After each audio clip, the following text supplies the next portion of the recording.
Welcome to the Wiley Manager podcast. And on this week's Crash Course, Bob, we talk about measuring unmeasurables. Measuring unmeasurables. Yeah. Sounds fun. So in 3 minutes or less, how do we go about doing that? Well, I have 4 steps, but before I begin, I'll just very quickly talk about how more modern businesses and service businesses, which are certainly in North America and Europe, are beginning to take over, how they're different than a traditional manufacturing setting where we're pretty used to measurement, really, if you're running a factory.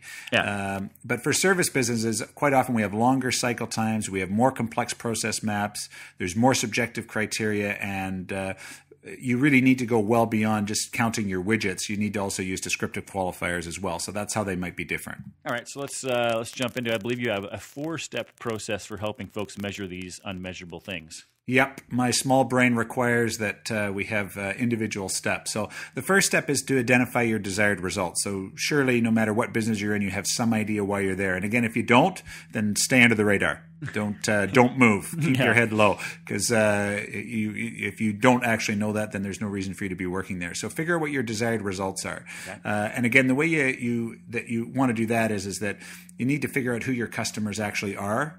So a great way to figure that one out is that say, okay, well, if you got hit by a bus, who would notice and how long would it take? Right? So once you've done that, we know what our outcomes are. Now you need to figure out, okay, well, what are the behaviors or actions that we think will lead us to those ultimate outcomes? So those outcomes might be 5 or 10 years off, but we've got some idea of things that we need to do right now that are going to get us on the way there. So figure out what those behaviors and actions are.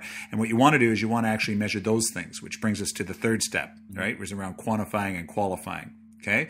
So again, when you figure out what those activities are, for the ones that you can, what's your cost, what's your cycle time, what's your timeliness around those. For ones that don't fit neatly into one of those categories, then you might want to use a descriptive qualifiers, right? So this is what it looks like. This is what I want in descriptive terms, and here's what I've produced. Right. And how closely do those two things match?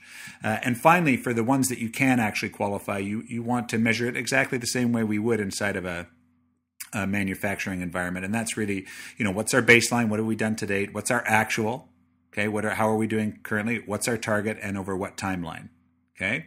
So I'm not going to give anybody any illusions that this is easy. It's actually not all that easy, contrary to what others may tell you. It is harder to do in service settings, but that doesn't mean that it shouldn't be done. Mm-hmm. Okay, so the most important thing is to, again, take a look at what you believe those, what you're trying to get done, and what the change in those activities or behaviors are, and how would you measure those things. All right, cool. And we go into a lot more detail in the full-length version of the podcast on measuring unmeasurables. You can pick that podcast up by visiting us at wileymanager.com.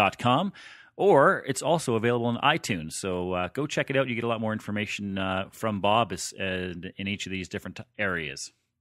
We'll see you again, Jed. All right. Thanks, Bob.